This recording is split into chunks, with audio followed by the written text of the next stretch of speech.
9월의 첫날 귀한 주일 주기로 나온 모든 분을 환영합니다. 이제 가을이 올 만도 한데 아직도 꽤 덥습니다. 지난주 며칠은 상당히 쾌적하고 시원하여 가을이 올까 했는데 아직도 낮에는 조금은 덥습니다. 그래도 참 지난주 생각하면은, 그리고 8월 한여름 생각하면은 지금은 그래도 조금은 나은 것 같습니다. 이처럼 언젠가는 더위가 꺾이고 시원해지며 또 조금 지나면 금세 추워져서 또 언제 날씨가 이 추위가 좀 풀릴까 그런 생각을 하게 될 것입니다. 이렇게 예측하는 이유는 지금까지 우리가 반복되는 날씨의 흐름을 보았고 또 알기 때문입니다. 그런데 우리는 이런 날씨의 흐름은 알지만 영적 세계와 주님의 역사에 대해서는 잘 알지 못합니다. 우리 눈에 현겨져 있을 뿐 아니라 우리의 마음도 주님의 세계에 대해 닫혀 있기 때문입니다. 물론 은사로서 이런 것들을 보거나 체험하거나 계시로서 아는 분도 있겠지만 대부분은 그럴 수 없습니다. 그럼에도 우리가 생각해야 할 것은 이런 영적 세계가 분명히 실제하고 있다는 것입니다. 보이지 않는다고 하여 존재하지 않다고 믿기에는 주께서 보이신 일이 너무나도 많기 때문입니다. 우리는 영적 세계 그리고 살아계신 하나님을 믿기에 오늘 이 시간 주께로 나와 경배드리며 예배드리고 있습니다. 주님께로 오신 분들을 다시금 환영하며 오늘 이 시간 주께서 우리에게 은혜 내려주시기를 간절히 바랍니다. 오늘은 산상수훈에서 우리는 산상수훈에서 특별히 주기도문 말씀 한 구절씩 읽으며 살펴보고 있습니다. 오늘 말씀은 죄의 용서에 관한 말씀입니다. 죄를 용서하는 것이 될 수도 있고 죄의 용서라고 해도 맞습니다. 오늘 말씀 다시 한번 읽고 계속하겠습니다.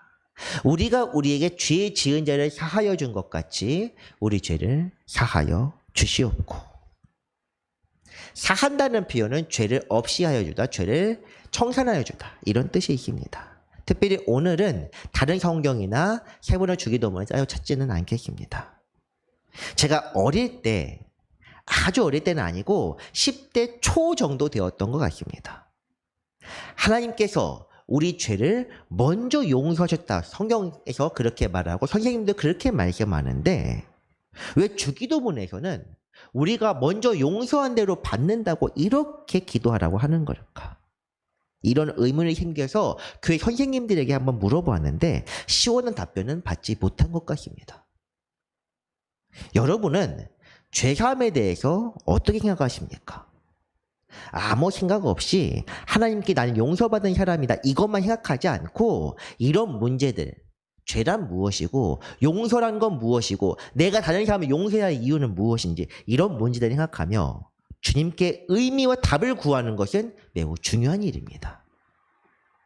저는 조금 전 언급한 그 문제, 사함의 순서에 대해서 거의 20년 가까이 답을 구했습니다. 제가 하나님께 그 답을 받았겠습니까? 그 답이 바로 오늘의 말씀입니다. 오늘 말씀을 함께 듣고 말씀을 살필 때 여러분들도 죄사함에 대한 분명한 깨달음이 있기를 바랍니다. 용서에 관하여 이야기하려면 먼저 죄에 대해 말씀드려야 할 것 같습니다. 죄란 무엇입니까? 헬라어로는 죄에 대한 단어가 두 개 있습니다. 하나는 하마르티아라고 하여 관역에서 벗어나는 것을 뜻하는 단어입니다. 관역에서 벗어난다는 것은 무엇입니까? 관역에 맞춰야 하는데 맞추지 못한다는 것을 뜻합니다. 목적에 따르지 않고 어긋난 길로 향하는 것, 곧 말씀에 대해서 불순종하는 것을 뜻하는 단어가 바로 이 하마르티아입니다. 우리가 흔히 성경에서 원죄에 해당하는 것들이나 거의 근본적인 그런 죄에 대해서는 이 하마르티아를 쓰는 게 맞습니다. 하지만 또 다른 하나가 있는데 오늘 본문에 나오는 단어인 오페일레마입니다. 이 단어는 마땅히 행해야 할 의무를 행하지 않는 것을 뜻하며 영어 성경에서는 이 단어를 넵, 곧 빚이라고 번역했습니다. 이 말의 뜻하는 의미가 무엇인지 오늘 말씀을 영어 성경을 통해 한번 보겠습니다. 영어 성경 NIV 성경과 NIV 성경은 직역한 말씀. 뜻은 이렇습니다. 우리가 우리에게 빚진 자를 탕감해 준 것처럼 우리 빚을 탕감해 주셔서 Forgive us our debts as we also have forgiven our debtors. 이렇게 되어 있습니다. 제 영어 발음에 너무 주목하지 마시고 어쨌든 오늘 이 말 debts 혹은 debtor 그러니까 빚진 자라고 이야기합니다. 빚을 탕감해 준 것처럼 우리 빚도 탕감하여 주소서입니다. 빚진 자란 무엇입니까? 오페일레마 이 단어 자체의 뜻은 마땅히 받아야 할 것을 주지 않는 것을 뜻하기 때문에 이것은 정말 우리가 누군가에게 빌려준 대금을 도로 받는 그 빚만을 이야기하는 것이 아닙니다. 예를 들면 우리에게 잘못한 사람에 대해 받아야 될 합의금이나 벌금일 수도 있습니다. 구약시대 율법에서도 속죄제, 속건제가 있었습니다. 속건제는 처벌금입니다. 일종의. 속죄가 우리 알고 있는 흔히 그 속죄제의 그 속죄입니다. 죄를 없이 하여 주는 것과 내가 잘못한 것에 대한 처벌 이 두 가지가 다 있습니다. 그것을 제때 내지 않는 것 이것이 바로 오페일레마입니다. 제가 합의금과 벌금 이야기 이렇게 하는 이유는 오페일레마가 사람과의 관계가 생기는 문제와 관계가 있기 때문입니다. 여러분이 누군가에게 잘못한 것 또는 여러분에게 누군가가 잘못한 것 이 모든 문제가 바로 오페일레마입니다. 가깝게는 부모와 친척 간의 관계 때로는 평소에 모르거나 관계없는 사람에 대해서도 이 오페일레마가 누구하고든 있을 수 있습니다. 이 빚이란 이야기 하면은 대표적인 이야기가 마태복음에 또 하나 있습니다. 우리도 잘 아는 이야기인데 바로 1만 달란트 이야기입니다. 1만 달란트 이야기는 결산할 때가 된 한 나라의 왕이 회계 장부를 하나씩 살펴보는 이야기가 시작됩니다.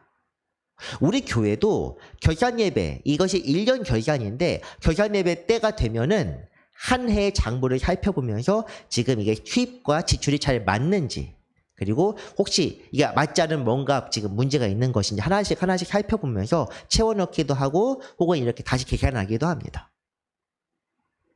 그런 것처럼 왕도 지금 한 해든 아니면은 여러 해든 결산하면서 회계장부를 들여다보고 있습니다. 그런데 회계장부에 1만 달란트 빚진 사람이 나와 있습니다. 그래서 왕이 그 사람을 소환합니다. 1만 달란트라고 하면은 대략 억조 사이의 금액입니다. 한 날의 국고에 해당되는 빚이 진 것으로 보아서 아마 빚이 졌다기보다는 큰 죄를 지어 벌금을 많이 지은 사람처럼 보입니다.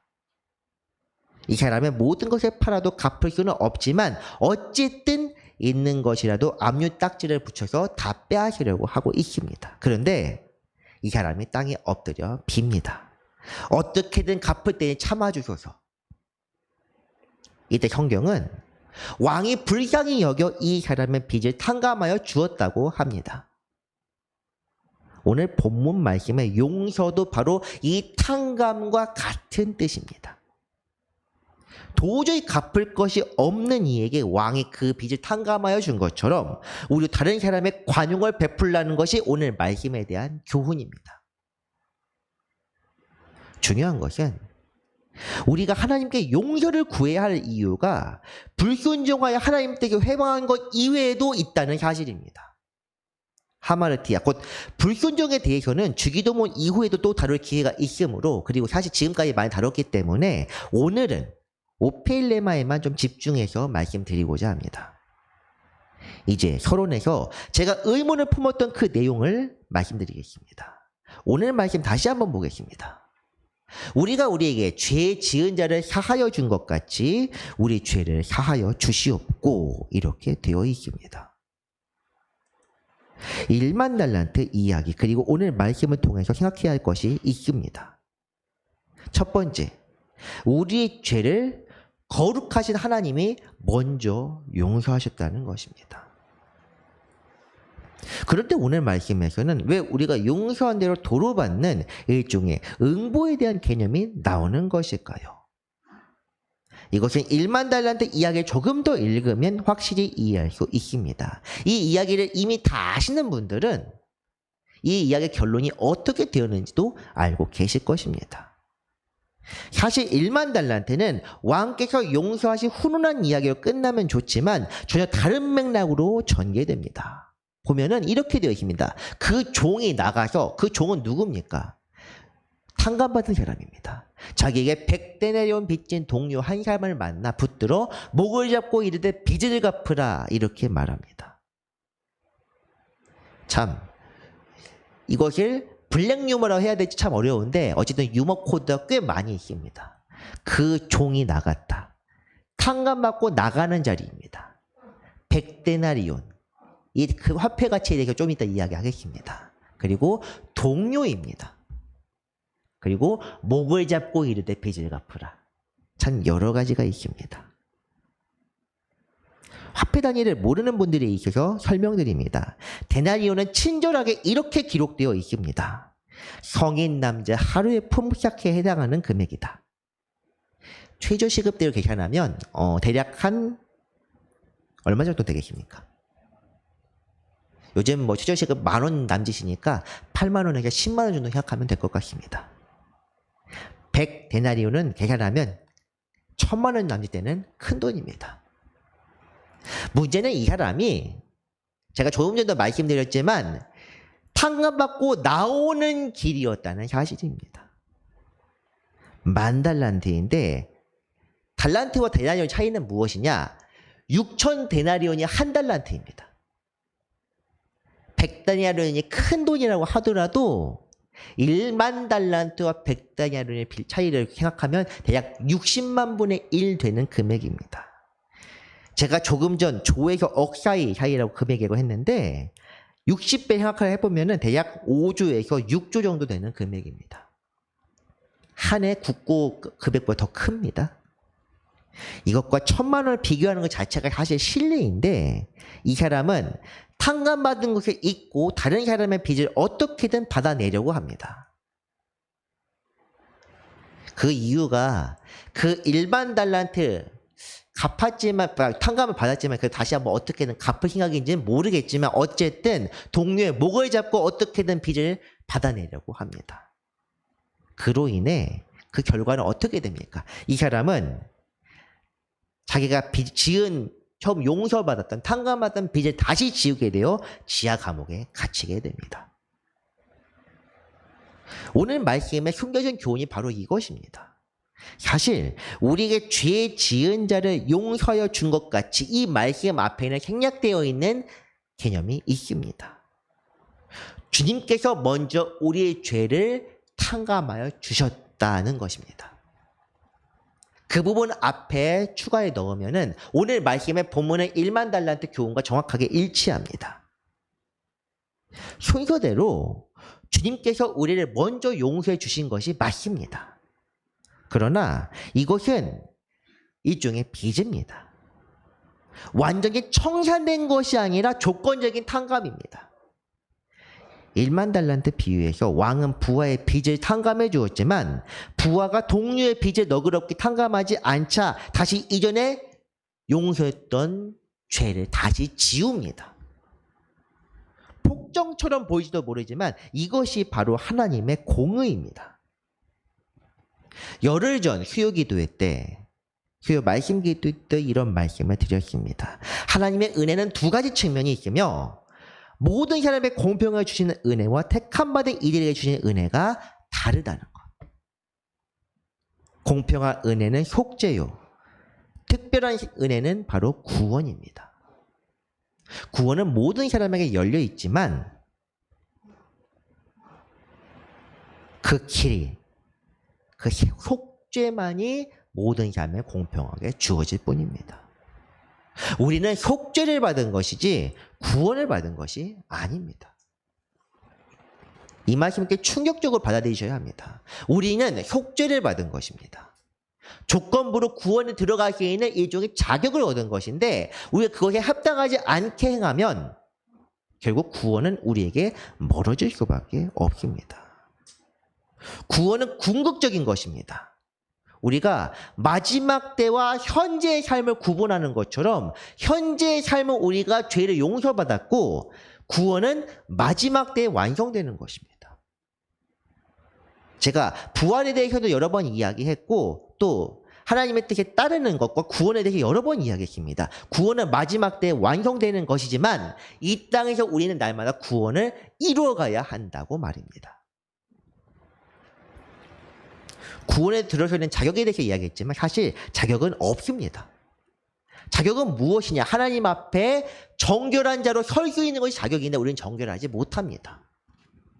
깨끗하지도 못하고 죄가 그대로 있습니다.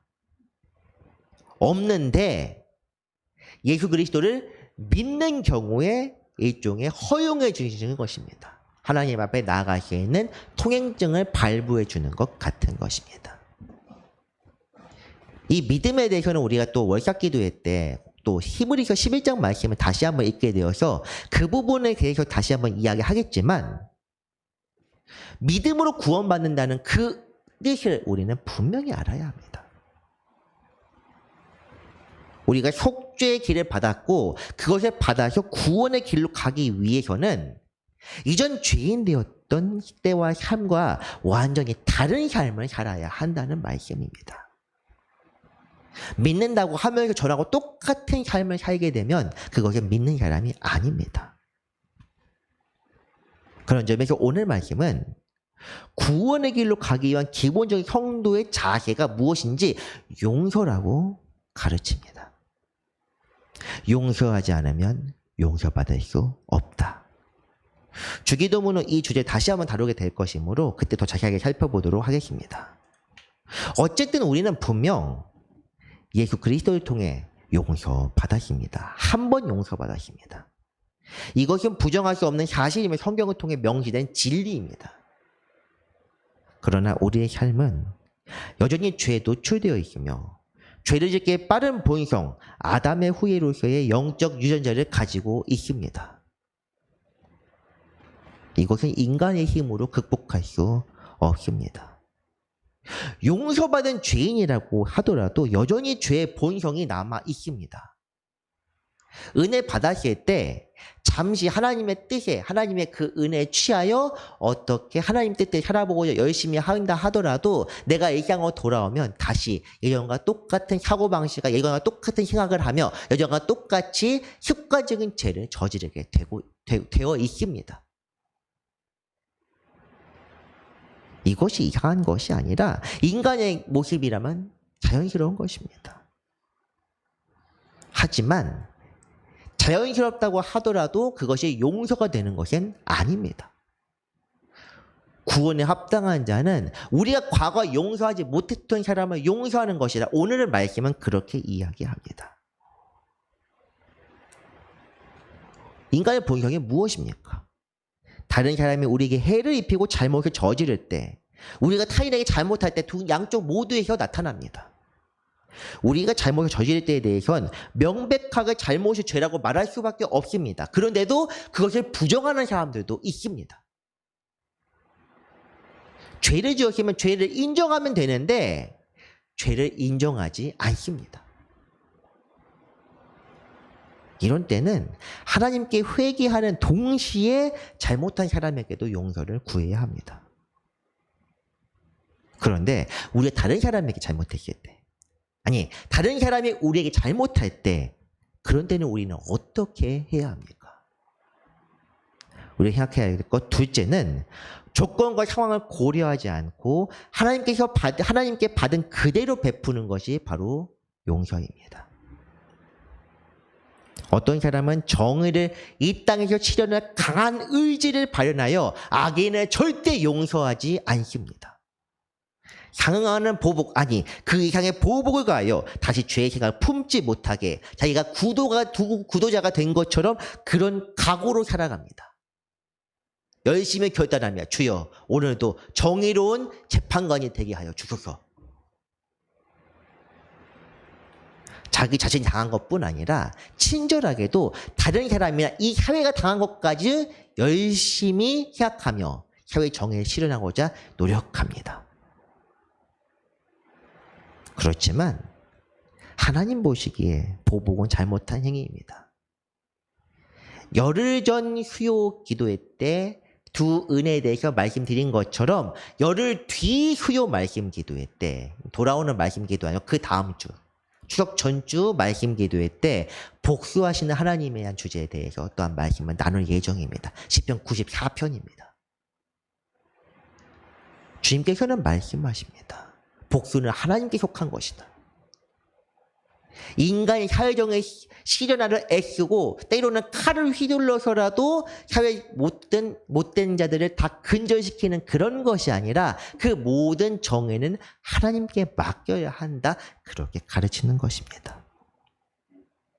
믿는 사람에게 요구되는 것은 하나님께 간구하며 복수를 요청하는 것입니다. 복수를 아예 잊어버리라는 말은 하지 않습니다. 다윗도 사울에 대해서 굉장히 쿨한 모습을 사무엘 하에서는 보여줍니다. 사무엘상에서는 사울이 눈앞에서 자고 있는데 사울을 용서해 주면서 왕이여 나는 왕을 죽일 수 있지만 안 죽였습니다. 굉장히 쿨한 모습입니다. 하지만 돌아서서 이렇게 기도합니다. 주여 저자가 결코 영광을 이어가지 못하게 하시고 저자의 아내가 과부가 되고 자식이 고아가 되게 하소서. 시편에 나와 있는 말씀입니다. 제가 나중에 영상 편집할 때는 자막에 넣어놓겠습니다. 이런 것처럼 믿는 자에게 요구되는 것은 하나님의 공의를 의지하여 복수를 요청하는 것이지 자기 자신을 하나님의 공의를 실현할 무기로 생각하는 것이 아닙니다. 사회 정의를 실현하는 것은 세상 법정입니다. 세상 법정이 무너졌다면 어떻게 해야 합니까? 기도하십시오. 가장 정의롭고 가장 완전하신 그분께서는 불의한 자들 앞에서 이렇게 말씀하셨습니다. 예수께서 대답하시되 내 나라는 이 세상에 속한 것이 아니니라. 만일 내 나라가 이 세상에 속한 것이었더라면 내 종들이 싸워 나로 유대인들에게 넘겨지지 않게 하였으리라. 이제 내 나라는 여기에 속한 것이 아니니라. 예수님이 말을 지어내신 것이 아니라 실제로 그랬습니다. 베드로가 칼을 빼어서 대제사장의 종의 귀를 쳐서 떨어뜨립니다. 피를 보는 순간부터 이제 전쟁입니다. 그런데 주님께서 거기서 막아서십니다. 여기까지 참으라 하면서 그 귀를 다시 고쳐주십니다. 동력을 잃어버립니다. 거기서 예수님이 나를 따르라 하면서 12형 더 된 천사를 불러서 저들을 무찔러야 하는데 이종 반란을 속이신 분께서 먼저 항복을 하셨으니 동력을 잃어버리는 것이 당연합니다. 그래서 제자들이 뿔뿔이 흩어진 것입니다. 왜 선생님을 버리고 다 도망가느냐? 여러분은 안 그럴 것 같습니까? 열심히 자 이제 하면 됩니다. 선생님이 먼저 항복해버립니다. 어떻게 되겠습니까? 너 칼 들었지 하면서 보복을 당할 것이 분명합니다. 선생님이 날 도와줄 것 같지도 않고 도망칠 수밖에 없습니다. 실제로도 우리가 일상을 살아가면서도 하나님께 배신당하는 경우 꽤 많습니다. 이 세상의 정의를 실현하기 위해서 내가 열심히 무언가를 하겠다고 하는데 하나님이 안 도와주십니다. 모세가 그랬습니다. 나를 통하여 이집트의 정의를 세우고 유대인을 구해낼 것이다 해가지고 사람을 쳐서 죽입니다. 그런데 하나님이 안 도와주시니까 어떻게 되느냐? 자기가 가지고 있는 지위마저 빼앗기고 도망갑니다. 도망칠 수밖에 없습니다. 왜냐? 자기가 도와줄 사람들 자기를 적대하니까. 그러면서 심지어 모세가 저지른 죄를 폭로하기까지 합니다. 참 도움이 안 되는 사람들입니다. 그런데 주님께서는 주기도문 앞부분에서 하나님의 나라에 대해서 말씀하실 때 바로 여기에 대한 비밀이 숨겨져 있었습니다. 주님은 세상 정의를 실현하는 것이 아니라 영원한 하나님의 나라를 바라보도록 우리에게 명하십니다. 그래서 그분은 그 어떤 죄도 없고 아버지께 심판받을 그 어떤 이유도 없는 분임에도 이렇게 기도하셨습니다. 이에 예수께서 이르시되 아버지 저들을 사하여 주옵소서. 자기들이 하는 것을 알지 못함이니이다. 용서란 바로 이런 것입니다. 내가 죄인이기 때문에 판단할 자격이 없을 뿐 아니라 하나님께서 우리에게 베푸신 것이 용서이기 때문에 그분을 닮아가기 위해서는 용서해야 합니다. 예수님께서 우리에게 본을 보이신 것은 그분의 사랑을 배반한 이들을 위해 죄 사함을 요청하셨다는 것입니다. 초대교회 사도들도 집사 스데반도 예수 그리스도를 본받아 외쳤습니다. 저들의 죄를 사하여 주옵소서. 스데반이 사하지 않았다면, 스데반이 바울을 용서하지 않았다면 사도 바울은 나오지 않았을지도 모릅니다.